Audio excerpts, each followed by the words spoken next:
কালকের ভিডিওতে তোমরা দেখেছো মায়ের পুজো হচ্ছে, কিন্তু আজকের ভিডিওতে দেখাবো মায়ের বিসর্জনটা। তো দেখো, পরদিন সকালে মাকে মণ্ডপ থেকে নিচে নামানো হয়েছে বরণের জন্য। তারপর একে একে সবাই বরণ শুরু করে দিয়েছিল।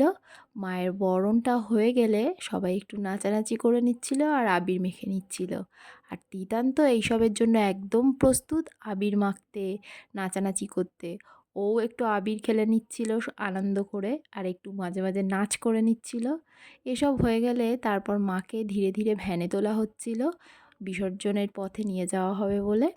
তারপর যে পুকুরটাতে বিসর্জন হবে সেখানে গিয়ে মাকে ভ্যান থেকে নামিয়ে দেখো 7 পাক ঘুরিয়ে ধীরে ধীরে জলের দিকে নামানো হচ্ছিল। আর এই টাইমটাই কিন্তু সবথেকে বেশি কষ্ট হয়, কারণ সারাক্ষণ আনন্দ করে তাকে আবার বিসর্জন দিতে সত্যিই খুব কষ্ট হয়।